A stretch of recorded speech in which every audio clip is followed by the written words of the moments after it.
புரட்சி கலைஞர் கேப்டன் விஜயகாந்த் அவருடைய படத்திறப்பும் சகோதரர் கடையம் ராஜு மற்றும் நடிகர் போண்டாமணி அவருடைய படத்திறப்பையும் திறம்புந்து வைப்பதற்கு எங்களுக்கு வாய்ப்பை வழங்கிய மேடை கலைஞருடைய தலைவர் பிரேம்நாத் அவர்களுக்கும் மேடை கலைஞர் சங்கத்திற்கும் எங்களுடைய முதல் வணக்கத்தை தெரிவித்துக் கொண்டோம். இதுபோன்ற மேடையில் இருக்கின்ற நண்பர்கள் சகோதரர் அரவிந்த்ராஜ், சகோதரர் செந்தில்நாதன், சகோதரர் பாரதி கணேஷ் மற்றும் அனைத்து நண்பர்களுக்கும், சிவன் சீனிவாசன் மற்றும் அனைவருக்கும் வந்திருக்கின்ற பார்வையாளர்களுக்கும் எங்களுடைய வணக்கம்.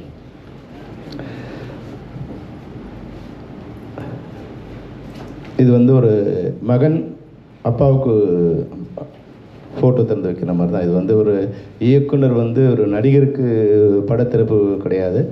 அப்பா இறந்துட்டார்னா அப்பாவோட படத்தை மகன் திறந்து வைக்கின்ற ஒரு உறவு தான் எனக்கும் புரட்சி கலைஞர் அவர்களுக்குமான உறவு. நாங்கள் ஒரு சாதாரண இயக்குனரும் நடிகர் அது மாதிரி எங்களுடைய பழக்கம் இல்லை. அவர் உருவாக்கிய 54 விதைகளில் நானும் ஒரு விதை, அவ்வளோதான். அந்த பெருமை தான் எனக்கு தவிர பெரிய பெருமை ஒன்றும் இல்லை. ஆனால் இன்றைக்கி இந்த மேடையில் நான் கலந்துருக்கு. அது மட்டும் இல்லாமல் இந்த மேடை நாடக கலைஞர்கள் கூட ஒரு முக்கிய காரணம். ஏன்னா எப்படி ஒரு சில நல்ல குணங்கள் எங்கிட்ட இருக்குன்னா அதுக்கு விஜயகாந்த் சார் தான் முக்கிய காரணம். அதாவது அனைத்து மனிதர்களையும் சமமாக நேசிப்பது, சமமாக பாவிப்பது. அதாவது அவர் கடவுளுங்கிற மாதிரி கொண்டு போய் ஒரு மேடையில் உட்கார வைக்க அவசியம் இல்லை. அவர் ஒரு சாதாரண மனிதர். அனைத்து மனிதர்களையும், ஏழை, பணக்காரன், செலிபிரிட்டி, சாதாரணமானவன், பெரிய டைரக்டர், சின்ன டைரக்டர், பெரிய ப்ரொடியூசர், சின்ன தயாரிப்பாளர், இது மாதிரி எந்தவித பாகுபாடும் இல்லாமல் ஒரு மனிதர்களை மனிதனாக நேசிக்கக்கூடிய தன்மையே நம்ம நிறைய பேர் கிடையாது. நம்ம என்ன பண்ணுவோம், பெரிய டைரக்டர் வந்தாருன்னா ஒரு மரியாதை கொடுப்போம், சின்ன டைரக்டர்னா கண்டுக்க மாட்டோம். ஆனால் விஜயகாந்த் சாரை பொறுத்த வரைக்கும் எல்லாருக்கும் ஒரே அளவான மரியாதை தான். அவருடைய செலிபிரிட்டி தன்மையோ பிரபல்யத்தையோ வச்சு அவர் யாரையும் மதிக்கிறது இல்லை. அவர்கிட்ட அவங்க எப்படி பழகுறாங்க, நட்பாக பழகுறாங்களா, நட்பாக பழகுவார், பிடிக்காமல் பழகுறாங்களா, பிடிக்காமல், அவ்வளோதான்.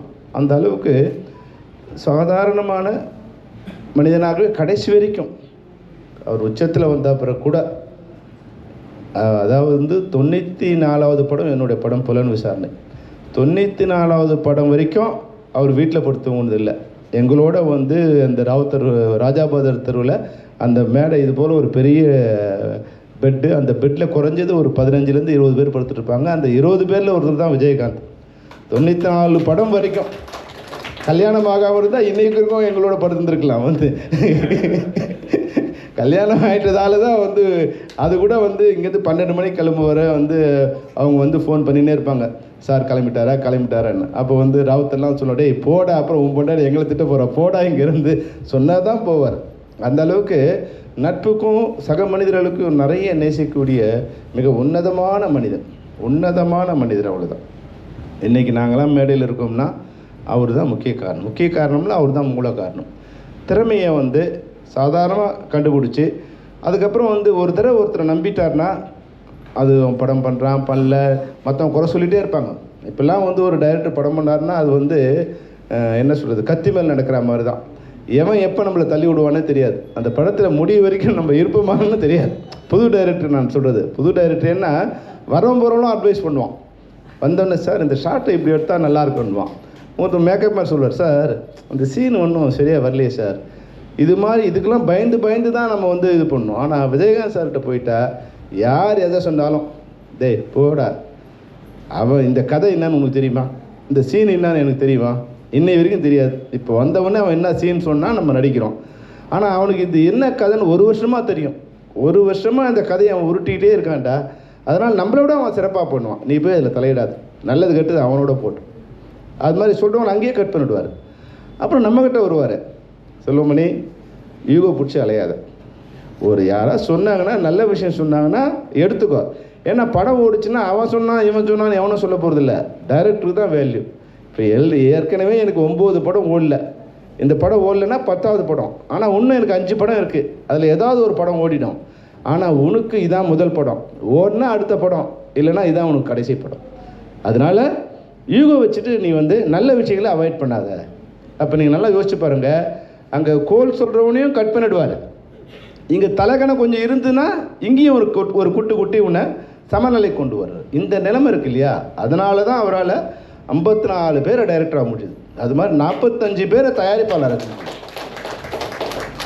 இன்றைக்கெலாம் வந்து சொன்னார்ல, ஜீவா சொல்லும்போது ஒரு விஷயம் சொன்னார், நல்ல வேலை நடிகர்கள் வரல, வந்திருந்தால் நடிகரை பார்க்க வந்த கூட்டம் சொல்லியிருப்பாங்கன்னு. அது மாதிரி எப்பவுமே விஜயகாந்த் வந்து யாரை பற்றியும் யார் ஹீரோ, யார் ஹீரோயின், யார் டைரக்டரு, யார் ப்ரொடியூசரு, காம்பினேஷன் ஓனும், இது வந்து பெரிய மியூசிக் டைரக்டர், பெரிய ஆர்ட் டைரக்டர், பெரிய கேமராமேன், எதை பற்றியும் அவர் கேட்டதே கிடையாது. நான் நடிகன், நீ டைரக்டர், உனக்கு யாரை பிடிக்குதோ அவளை போடு. ஒரே ஒரு ஆளை கூட அவர் ரெக்கமெண்ட் பண்ணுறது கிடையாது. இப்போ பாருங்கள், இப்போ இருக்கிற காம்பினேஷன், இப்போ இருக்கிற இண்டஸ்ட்ரியில் இருக்கவங்களுக்கு தெரியும், இந்த காம்பினேஷன் போகிறதுக்குள்ள நம்ம செத்து போய்டுவோம். அவன் அங்கே வந்து அவன் ஒரு ராஜா டைரக்டரால் அதை வந்து அவ்வளோ பெரிய இது கேப்பபிலிட்டியை கண்ட்ரோல் பண்ணக்கூட முடியாது. ஆனால் விஜயகாந்த் சாரை பொறுத்த வரைக்கும் ஒருத்தரை பிடிச்சி சாணி தான் பிடிச்சி பிள்ளையான்னு வச்சுட்டா எல்லோரும் அதை கும்பிட்டு தான் ஆகணும். நான் அந்த இதில் வந்து சாப்பிட வழி இல்லாமல் விஜயகாந்த் ஆஃபீஸுக்கு ராவுத்தர் ஃபிலிம்ஸுக்கும் வெளியே நின்றுட்ட காலம்லாம் உண்டு. ஆனால் நான் டைரக்டர் என்னை உட்கார வச்சுட்டாருன்னா என் சொல்ல தான் எல்லோரும் கேட்கணும். எப்போ அவர் டைரக்டர் சொல்கிற மாதிரி போய்டு, டைரக்டர் சொல்கிறது கேளு, டைரக்டர் நான் சொன்னார், அவ்வளோதான். நம்ம என்னவோ பெரிய வந்து பாரதி ராஜா பாலச்சந்திர மாதிரி நம்மளை கொண்டு வந்து அந்த ஸ்டேஜில் உட்கார வச்சுருவோம். அப்போ அதனால் மற்றவங்களும் கம்பல்சரியாக நமக்கு வந்து ஒரு மரியாதை கொடுக்க வேண்டிய ஒரு நிலையை ஏற்படுத்தி இயக்குநர்களுக்கு இன்றைக்கி நாங்களும் மரியாதையான இயக்குனராக இருக்கும்னா அது ஒரு முக்கிய காரணம்.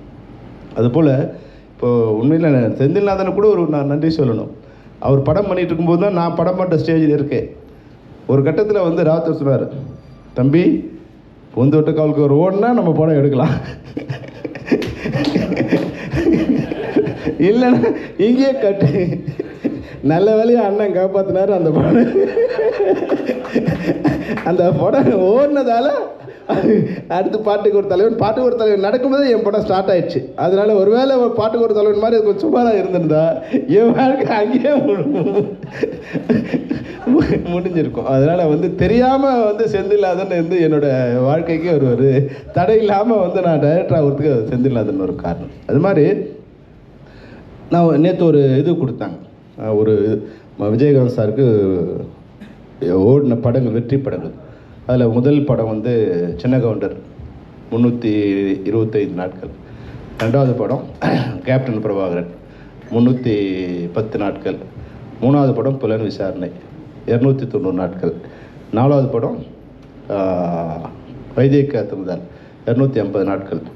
இது மாதிரி ஐந்தாவது படம் வந்து உழவன் மகன் 196 நாட்கள் வந்து ஓடி இருக்கு. அப்போ இந்த 1லேருந்து 5க்குள்ளே வந்து திரைப்படக் கல்லூரி மாணவர்கள் இருக்காங்க. வந்து உதயகுமாரும் அரவிந்த் ராஜோ ஆர்கே செல்வமணியும் இந்த விஜயகாந்த் அவரோட வாழ்க்கையில் நான் எங்களுக்கு ஒரு தெரிஞ்சோ தெரியாமலோ வந்து ஒரு பந்தம் இருக்குது. இப்போ எந்த நிகழ்ச்சிக்கு போனாலும் அந்த வானத்தை போல அப்படிங்கிற சாங்கை போட்டே திடுறாங்க. சின்ன கவுண்டருங்கிறத விட அந்த சாங் வந்து அப்போ விஜயகாந்த் சார் இனிமேல் எங்கே விஜயகாந்த் சாரோட நிகழ்ச்சி இருந்தாலும் ஆர்பி உதயகுமார் இல்லாமல் அந்த நிகழ்ச்சி தொடங்காது. அப்போ வந்து ஆர்பி உதயகுமார் வந்து அந்த இடத்துல வந்து உட்காந்துறார். அது மாதிரி வந்து கேப்டன் பிரபாகரன் சொல்லும்போது, கேப்டன் விஜயகாந்த் சொல்லும்போது அந்த பேர் வந்து எனக்கு ஒரு சதவீதமான ஒரு உறவு அந்த இடத்துல வந்துடுது. கேப்டன் நான் உருவாக்கலை, கேப்டன் என்ன தான் அவர் உருவாக்குனாரு, அவர் நான் உருவாக்கல. ஆனால் அந்த பேரை நான் வச்சதால் அந்த இது வந்து என்னை வந்து சேர்ந்துடுது. அதுபோல் வந்து திரைப்படக் கல்லூரியோட ஒரு விலாசம் எழுதும்போது முன்னாடி கொஞ்சம் பேர் படம் பண்ணியிருக்கலாம், ஆனால் தோன்றின் புகழோடு தோன்றுக.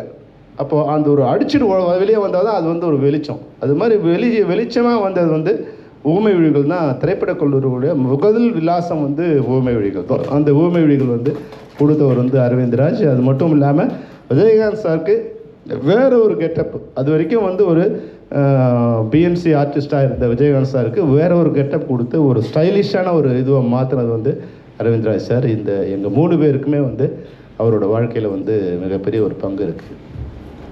செந்தில்நாதன் சொன்ன மாதிரி வந்து செந்தில்நாதன் சார்கிட்ட நான் பேசினேன் வந்து நான் விஜயகாந்த் சாரை பற்றி ஒரு புத்தகம் எழுதிட்டு இருக்கேன். அதுக்கான அவர் சம்மந்தப்பட்டவங்கள அரவிந்த் ராஜ்லேருந்து செந்தில்நாதன் சார்லேருந்து நிறைய பேர் இருக்கும்போது ஒருத்தர் ஒரு விஷயம் சொல்லும்போது இது மாதிரிலாம் மனிதர்கள் வாழ முடியுமா, இது மாதிரிலாம் மனிதர்கள் இருக்க முடியுமா அப்படிங்கிற மாதிரி நிகழ்ச்சிகள், ஏராளமான நிகழ்ச்சிகள் இருக்குது. அப்போது நான் அது ஒரு தர்ம இதுவாக நினைக்கிறேன். ஏன்னா நான் என் மகன் தந்தை காற்றும் உதவிங்கிற மாதிரி என்னை உருவாக்கிய கேப்டனோட நல்ல குணங்கள் அங்கங்கே இறஞ்சி கிடக்குது. இதையெல்லாம் ஒன்று சேர்த்து ஒரு புத்தகமாக வந்து நான் வந்து விஜயகாந்த் சாருக்கு அதுதான் நான் செய்கின்ற ஒரு காணிக்கையாக இருக்கும் பட்சத்தில் அது வந்து ரொம்ப சீரியஸாக அவர் வாழ்நாள் இருக்கும்போதே அந்த புத்தகத்தை ரிலீஸ் பண்ணணும்னு நினச்சேன். அது பண்ண முடியல. ஏன்னா ஒரு டாக்குமெண்டேஷன் வரும்போது நிறைய பேரை சந்திக்க வேண்டியிருக்கு, அதோட வந்து அந்த உண்மைத்தன்மை எடுக்க வேண்டியிருக்கு. அதனால் வந்து அந்த நிச்சயமாக அந்த புத்தகத்தை வெளியிட்டு அவருக்கு ஒரு புகழஞ்சலி செலுத்துவேன். நீங்கள் இந்த நேரத்தில் விஜயகாந்த் சாருக்கு பண்ணுற புகழஞ்சலி, ஏன்னா மேடை நாடக கலைஞரை பற்றி சொல்லணும்னா உண்மையாக வந்து விஜயகாந்த் சார் மாதிரி வந்து இப்போ பிரேம்நாத்தோ இல்லை கலைஞர்களோ அந்த கலைஞர் சங்கத்து நிர்வாகிகளோ இப்போ ஒரு அரவிந்த்ராஜ் சொன்னார் இல்லையா, இந்து கிறிஸ்டியன் முஸ்லீம் இப்போ ஒரு குட்டி இந்தியாவாக வந்து இந்த சங்கம் இருக்குன்னு. இவங்க என்னென்னா பல்வகையான நடன கலைஞருக்கு வாழ்வழிச்சிட்ருக்காங்க. அந்த வகையில் எனக்கு அவர் மேலே வந்து பிரேம்நாத்துங்கிற ஒரு பையனை கண்டுபிடிச்சி அவனை வந்து டான்ஸர் ஆக்கி இன்றைக்கி வந்து ஒரு நிலைமைக்கு கொண்டு வரத்துக்கு நான் கூட ஒரு சின்ன காரணம். அதனால் வந்து அவர் மேலே வந்து எனக்கு ஒரு கண்பு அதிகம். சமீபம் நான் 2-3 விஷயம் பண்ணும்போது அவங்கள இன்னொரு பெரிய அன்பு என்னென்னா, என்னோடய மனைவியோட பிறந்த நாளைக்கு அவங்களை கூப்பிட்டு போயிருந்தேன். ஒரு 4-5 வருடம் அவங்க தொடர்ந்து வந்துக்கிட்டு இருக்காங்க. ஒரு வருஷம் வரும்போது என்னென்னா, உங்களுக்கு தெரியும் வந்து அரசியல் மீட்டிங்னா வந்து அதுக்கு அன்கண்ட்ரோலாக இருக்கும். அன்றைக்கி சாப்பிட்றதுக்கு சாப்பாடே இல்லை, முடிஞ்சிடுச்சு. நாங்கள் வந்து 10,000 பேர் நினச்சோம், வந்து ஏறக்குறைய 15-20,000 பேர் வந்துட்டாங்க. எங்கள் சாப்பாடு இல்லை. ஆனால் பாவம் அந்த கலைஞர்கள் வந்து 10 மணிக்கு ஆட ஆரம்பித்தவங்க 4 மணி வரைக்கும் ஆடிட்டே இருந்தாங்க. சாப்பாடே இல்லை. ஆனால் போகிற வழியில் சாப்பிட்டுக்கலாம். நான் ரொம்ப சாதாரணமாக அது ஒரு குறை. மற்றவங்களாம் என்ன சொல்லுவாங்க, என்ன சார் சாப்பாடு இல்லைன்னுவாங்க. ஆனால் எல்லாருமே இருந்து கடைசியாக என் கூட வந்து ஃபோட்டோ எடுக்கும்போது வரைக்கும் அந்த அன்பு குறையாமல், அதுதான் வந்து நான் அவங்க மேலே வச்ச அன்புக்கு காரணம்னா, குறை ஒரு எல்லா இடத்துலையும் குறை இருக்கும். விஜயகாந்த் சார் கூட சின்ன எங்களுக்கு கூட அவருக்கும் சின்ன குறை சண்டை வந்துகிட்டே இருக்கும். டெய்லி ஒரு சண்டை வந்துக்கிட்டே இருக்கும். ஆனால் ஈவினிங் ஆயிடுச்சுன்னா முதல் மன்னிப்பு விஜயகாந்த் சார்கிட்ட இருந்தால் வரும். செல்வமணி வாப்பா, என்னப்பா, சாரிப்பா, விடுப்பா. நம்ம கொஞ்சம் ஈகோட பேசாமல் திரும்பி போய்டுவோம். பேசாமல் போய் உட்காந்துப்போம். ஒரு 4 நாள் நான் கம்பெனியில் சாப்பிடாம கூட இருந்திருக்கேன். ஏதோ சின்ன விஷயம் நடக்கும் இல்லையா, நமக்கு கொஞ்சம் இதுவாகிடும். உடனே வந்து அவர் கூடுவார். அது தெரியாத மாதிரி கூப்பிடுவார். என்னப்பா ஏதோ ஷார்ட்டு கேட்குறாருன்னு சொல்லுவோம். அந்த வந்து மேக்கப் பண்ணு. அண்ணா ஏதோ மத்தியானம் என்ன சீன் கேட்டார்னு. நான் சாப்பிட்ற நேரத்துக்கு போனோன்னே செல்வனை உட்காரு, அப்படி உட்காந்துட்டு சரி சாப்பிட்லாம் பண்ணுவார். இப்போ நம்ம என்ன பண்ணணும், இல்லை சார் நாங்கள் சாப்பிட்றோன்னு சொல்லுவோம். ஏய் சாப்பிட்டீங்க, நம்ம சாப்பிட்டா தான் மத்தியானம் ஷூட்டிங், இல்லைன்னா ஷூட்டிங் இல்லை. நம்ம என்ன பண்ணுறது, நம்ம படம் முடிச்சா ஆகணும். அப்போ என்ன பிரச்சனை, நம்ம இந்த பிரச்சனை சொல்லுவோம். இல்லை சார் மேனேஜர் இது மாதிரி பண்ணிட்டாரு, உங்களுக்கு தெரியும் இல்லையா, ஃபஸ்ட்டு படம் டைரக்டர் எவங்கிட்ட அடி வாங்கணும்னு உங்களுக்கு தெரியும், வந்தவன் போகிறவங்களாம் அடிப்பாங்க. அதனால் அது நம்ம சொல்லுவோம். இந்த 3 பேருமே ரொம்ப முக்கியமான மனிதர்கள். தொடர்ந்து 2023 நம்ம நிறைய பேரை சினிமா இண்டஸ்ட்ரியில் நிறைய பேரை இழந்திருக்கோம். மனோபாலா சாராக இருக்கட்டும், மயில் சாமி அண்ணனாக இருக்கட்டும், நம்ம போண்டாமணி அண்ணனாக இருக்கட்டும், கடையராஜ் அண்ணனாக இருக்கட்டும், கேப்டன் அவர்களாக இருக்கட்டும். நேற்று கூட இசைஞானி அவர்கள் மகள் பவதாரணி அவங்களும் வந்து திடீர்னு ஒரு மரணம் ஆயிருக்காங்க. ஸோ தொடர்ந்து எல்லா திரைக்கலைஞர்கள் இல்லத்துலேயும் ஏதோ ஒரு விஷயம் மனதை பாதிக்கிற விஷயங்கள் நடந்துகிட்ருக்கு. ஒரு விஷயம் வந்து நம்ம யாராலையுமே ஜெயிக்க முடியாத ஒரே விஷயம் வந்து மரணம். கிருஷ்ணரும் மறைஞ்சார், ராமரும் மறைஞ்சார், கர்ணனும் மறைஞ்சார். ஸோ மறைவுன்றது மனித உடலாக பிறந்த எல்லாருக்குமே அந்த மறைவுன்றது நிதர்சனமான ஒன்று. அந்த உடல் மறைய தான் செய்யும். ஆனால் அந்த ஆத்மா, அந்த செய்த புண்ணியங்கள், அந்த தர்மங்கள் வந்து அது காலத்துக்கும் வாழ்ந்துக்கிட்டே இருக்கும். அப்படிப்பட்டவர் தான் நம்மளுடைய கேப்டன்.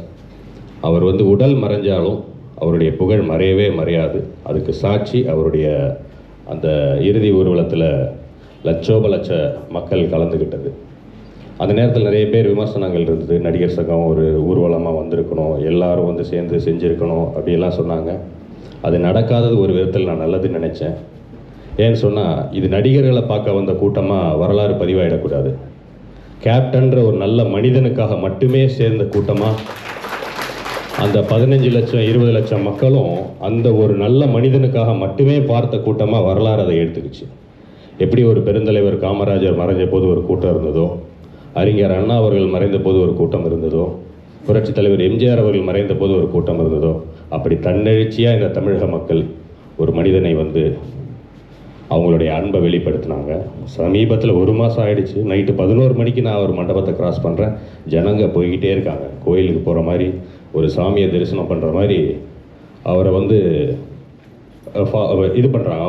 அவரை மரியாதை செலுத்துறதுக்காக எல்லா ஊர்லேருந்து வராங்க. இதிலேருந்து நம்ம கற்றுக்க வேண்டிய பாடம் ஒன்று தான், எப்படி நம்ம வாழணும் அப்படின்றது. நம்ம இந்த மாதிரியான நினைவு கூட்டம் பேசி அவங்களுடைய புகழை பேசிட்டு போயிட்டு நம்ம வேறு மாதிரி நடந்துக்கிறதுனால எந்த பயனும் இல்லை. அதில் இருக்கிற அவங்களுடைய குவாலிட்டிஸில் ஒரு 10% நம்ம ஃபாலோ பண்ணுறதுக்கு முயற்சி பண்ணணும். அண்டு அதை டெஃபினட்டாக செய்யணும். அதுதான் அதுதான் நமக்கு அவங்களுக்கு செய்கிற உண்மையான ஒரு புகழ் வணக்கமாக இருக்கும்னு இந்த நேரத்தில் நான் நம்புகிறேன். எல்லாருக்கும் வணக்கம்.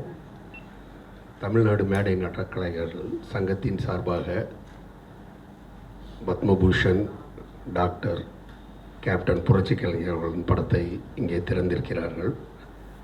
இது உண்மையிலேயே ஒரு அற்புதமான விஷயம். இந்த நிகழ்ச்சிக்கு வரும்போது எனக்கு ஒரே ஒரு விஷயந்தான் ஞாபகத்துக்கு வந்தது.